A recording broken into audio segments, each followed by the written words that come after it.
too, I guess, but my name's Colin Bird-Martinez, and I'm running for alderman in the 31st Ward. For those, you have a very clear map here already, but yeah, for those who aren't familiar with it, it starts at Central Park, and it's on the south side of Diversey. Then it goes all the way down to Long Avenue, and it's pretty much like a big chunk of Belmont, Cragen, and Portage Park, but here in Avondale, it's the part that some people also call Belmont Gardens. I don't know, is that controversial? Anyway. It's a subdivision in Avondale. Okay, there we go. That's good. Yeah, that's true, that's the history of it. No, Belmont Gardens was a subdivision. No, yeah, it was all built In up. at the time. 1926, Like it was 1926, it was a subdivision. Yeah. Very cool. And I'm running for alderman because this is my home. Me and my partner moved from Logan Square about 5 years ago to Hermosa. And what I noticed very quickly is everyone was very accepting of us. It was one of the first communities as a interracial person, half white, half black, where I felt like truly accepted. And slowly over those 5 years, we built a neighborhood association together. The Hermosa Neighborhood Association, working a lot with the folks here on this board too. We collaborate a lot. From there, I don't have children yet, but I plan to, so I joined the local school council in 2015, a school called Nixon Elementary School, and saw firsthand there the divestment that's happening there. There's a large vulnerable community of undocumented mothers, and they're routinely neglected, not only from CPS, but formally from the administrative standpoint until we elected a new local school council and made change at the school. So over the last, very recently, there's been a rapid increase in gentrification in Hermosa, and a lot of those same people that I care about, the people who made me feel accepted in the community, are getting pushed out very quickly. A lot of, particularly a lot of those mothers from Nixon Elementary are getting bounced around in their own area. Our community is only a square mile, and some are starting to double up. So it's something that's happening very dramatically. As I see here, everyone has the LSNA's plan for Hermosa Here to Stay, which is a great plan. What I'm running on is free full-day preschool and free community college, elected school board. At a local level, having a very robust community-driven zoning policy. I helped Carlos Rosa made his, the CDZZ. Well, we all did it together. That worked out very well, and we don't really have that sort of transparency in the 31st Ward. I also I made a commitment to 20% affordable housing, so no building would even, that needs a zoning change would even move forward without that commitment of 1 in 5 units. But then at a city level, do a lot more around affordable housing and have start to limit the aldermanic prerogative to stop affordable housing developments in areas of opportunity. Those are some things, but there's a lot of things, but I want to open it up to questions on, actually, let me dial back for 1 minute. Our slogan is community first, and a lot of that has to do with finding people in the community to get involved. So during this campaign, Kyla, my campaign manager, and our field director, and other folks, we actually also, like, when we're out there earning votes, we look for people who are leaders that are politicized, but it's not refined. They don't realize that they actually have a really good systematic understanding of the dominant narrative and things that are getting in our way in our community. So we've gotten a lot of people involved, and longer term, that's what we're trying to do for Belmont, Cragen, Portage Park, and Hermosa.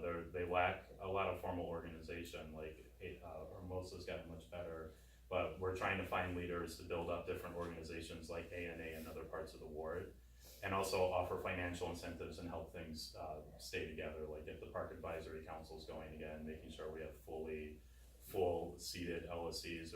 Most of the time they're not fully seated. So my partner's at Colin Park High School, and that's a great example. That one usually can't even make a quorum. There aren't enough people. They barely have the amount of people they need for a quorum. So if one person is missing, they can't even have a quorum. So yeah, those are some things, but I'd love to know what y'all want from your alderman for the Belmont Gardens part of the board. For now, you never know. We're about to redistrict these things. So it could be all Avondale. Yeah. Questions, anybody? Well, you had brought in the past, you've talked about how would you work to make more affordable housing. Is there some kind of plan that Hermosa has about trying to get some kind of program where the family can buy a home? Yeah, I'm not familiar. Well, so there's multiple programs like that. There's a HUD certified, like Northwest Side Housing Center has a program like that, and Spanish Coalition for the Housing. So they'll give you like grants grants, forgivable grants over 5 years, like that are means tested. So there are programs like that. What I want to do longer term is to build a limited equity cooperative. These are much more popular on the coast. But the idea with those is, as opposed to condos, you get a share in the building like a cooperative, but it's a limited equity. So you don't really have to put a down payment, and if you live there for 30 years, and you sell it or give it to your children, you would get something like $40,000 or something. So it gives people an opportunity to close like the racial wealth gap is the idea with that. But at the city level, again, we need a lot more transparency over the housing authority. They're sitting on close to $1 billion because they don't want to build new housing. To the point that even Ben Carson's HUD is saying you have to spend the money, otherwise we're going to take it back from you. So having more transparency around CHA, but also a stronger level of commitment to affordable housing and new developments. So not only that the commitment we made in the ward is the commitment we want for the city, is that every building, if we had done this, we built close to 30,000 units in the South Loop and the West Loop. You're talking about 6,000. It could have been affordable housing. There's basically none. And so just making sure that we're actually, keeping to our promises and making sure people can stay in the city and not be pushed out. What you see happening a lot in the ward is the east part is gentrifying, and when you go to the west part of the ward, a lot of the people who lived here have been displaced there, and it's actually causing a lot of disruption in those established communities that have been there for decades. One reason is if somebody happens to be in a gang at the time, like there are very defined boundaries of those gangs, and usually there isn't a lot of like territorial disputes. When you push people, then they're all living next to each other in these different gangs. It's like one of a multitude of issues, right? Children are getting torn from their friends and their teachers when they get pushed to somewhere else and they have to go to a new school. So what you see on the west side is that they don't have the services that they need, and they don't have the equity in terms of like parks. All the schools except for one are level 2 or below. So level 2 is kind of okay, but like below that, like, so there's a lot of schools that are underperforming, and some are in intensive support. So making sure too that our schools have the investment they need. Do you have a philosophy on economic development and how you'd like to see that happen? Sure, yeah, so there's a couple things I've been thinking about. One is affordable housing for storefronts. So this idea is if your business has a certain revenue threshold and back, so particularly for mom and pop stores, new developments would also have to set aside some affordable storefronts, the same that they have to do affordable housing is one idea.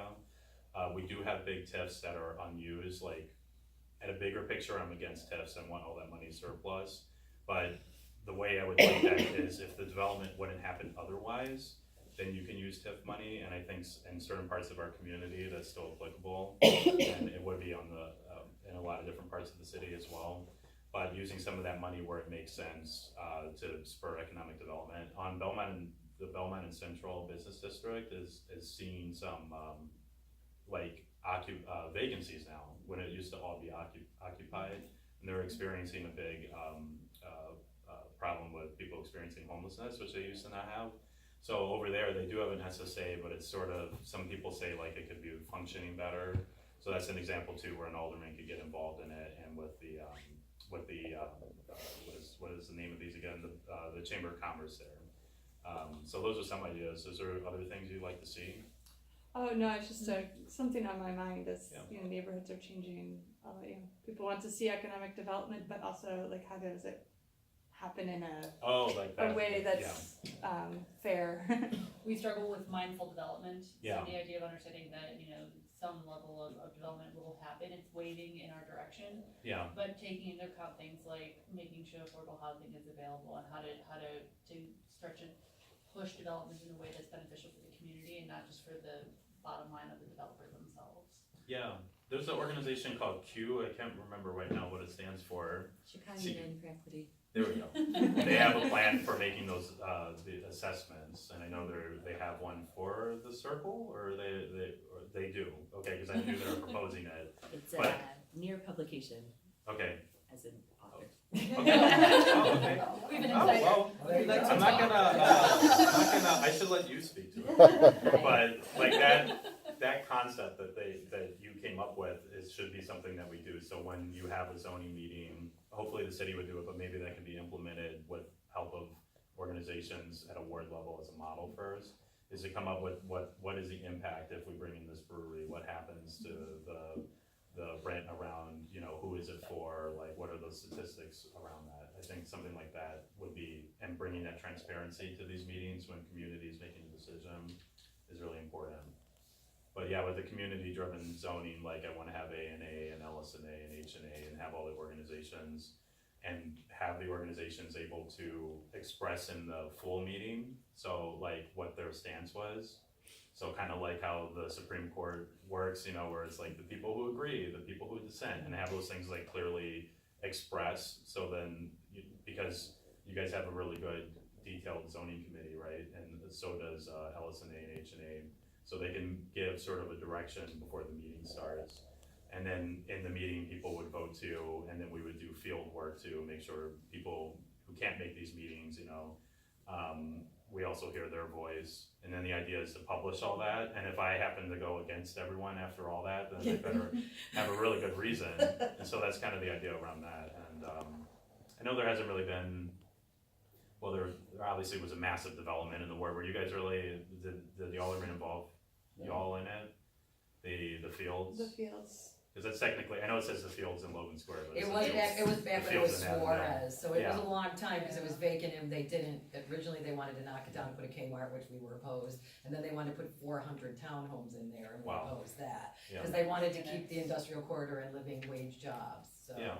I don't know how living wage Cermak is, but there is manufacturing in there with Climate Guard and Newlyweds, and also Studio 41. Yeah. Crate and Barrels. Crate and will be- Barrel. Crate and Barrels in there, and then there's some data source companies in there as well, so there's still a lot of square footage available, but. I Yeah. thought they were gonna make those apartments. They did make the apartments. They're very expensive. Yeah, the apartments, and that's another issue. Yeah, so that was the first, that's the building that really kicked off the discussion, the 31st ward about gentrification. Because that's like the first one of these type of buildings. I think it's like 280 units, and they start at like 1,700 and they go almost to 3,000. So very common to what you see by the train. Yeah. Over by, I've lived in different parts of Hermosa, but like they're starting to do that near Pulaski and Keystone. So they're selling a whole city block, and so I would keep in mind in the 31st ward is there's all these factories, these giant parcels, and those are planned PMDs like that one was. So probably more meetings are gonna happen when those factory owners, because a lot of those businesses are leaving the community, attempt to create, you know, giant planned development, you know, so. Yeah, keep an eye on that. And that building, the field still has like enough room for like 500 more apartments, so it's gonna come up again, you know. It's one of the biggest buildings in the world. You've probably seen it, have you guys all seen it when you fly? You can see it, it's like, I always know, I'm like, there's Hermosa, cause there's a giant building. But, You can see Schurz too from the Yeah. terracotta roof. Yeah. Yeah. but, well, going along with that, I know you all are supposed to be asking the questions, but, the townhomes are in Avondale, right? Those ones that were created, and then the Starbucks, how did those meetings go for you, and did you feel like you got adequate input? The townhomes guy, well, that's a big builder, so Yeah. he kinda, Papa George, so I'm a realtor as well, so I know Papa George, he's a big builder in the city. And he just like, we were like, we don't like the way they look, you should match the buildings around there, and he was like, no. And then we said, we need affordable housing in there, cause you're building 22 units, and he was like, no. And then they were being built. So there was no follow-up. Well, it was originally supposed to be a 120 unit assisted living building, that was originally approved when they built the nursing home when they knocked down Madonna High School. Right. So that build, the thing they were throwing at us, you could have 120 units, or you can have that. So that and they're starting at 39,000, so that's quite expensive, So yeah. there was opportunities for improvement on the process. Yeah, nothing, yeah. And there's supposed to be a report from CDOT about the traffic pattern at Belmont and Pulaski for the Starbucks, but I have yet to see it. Yeah, there's that, and we don't need to talk about Costner, because I guess you guys live too far. Yeah, I know, I've heard about the Costner fights, but anyway. Are you what are you gonna do with your menu money? Are you gonna do participatory voting on the menu money, or what do you? So what I wanna do, so what I saw with participatory budgeting, having to be involved in 3 wards with it, and it worked really well with Carlos and really well with Gilbert. It didn't work well in the 31st ward, and one issue is like as somebody who did community organizing, they weren't identifying leaders in the west part of the ward. So basically the west part of the ward got nothing for like 3 years, and most of the money got concentrated into a area that I love, but an area that has more privilege than everyone else. And so for now, I'm gonna put it on pause because we need to figure out and find those leaders in the other parts of the ward and do some establishment of equity to areas. There's some areas of the ward where there are very few voters that haven't had their streets updated in 20 years. And then in other parts of the ward where they're like the precincts where there's tons of voters, they get their street updated before the end of every election cycle. So it's about fixing those things first and finding those leaders, and then hopefully by the end of the first term, we can reestablish it. But it doesn't mean that I'm just gonna be pulling this out of a hat and not telling people. We plan to put it, have an input in the ward office. You'll see, not placards, I forget what that's called, like displays, there we go, of like what we're planning to do, and there's gonna be an input process. But then also I want to have, in the areas where those things are happening, a list of, hey, these are the streets that are getting updated, so there's transparency around it. But I don't know, how's your guys' experience been with, It's a mixed bag. I mean, it's people get out there blocked to vote, then they get all the money. So Right. yeah, I've seen that it isn't, like you say, distributed well. You have to really make sure that the whole community has a say, and it doesn't seem to happen that way in some cases. like a small, I know that I'm out of time, Okay. the small thing of PB I do wanna do is give each high school about $25,000 to $50,000 each year, so long as the administration or a teacher will make a curriculum around it, civics based, so the young people can decide on certain investments in the school. Like, that could probably pay for a marquee or a mural each year. Since it has to be something permanent, they would have to come up with something that's about the building itself and the campus. So that's one idea, is and to have youth policy making with the aldermen too. So, yeah. All right, well, we need to wrap it up.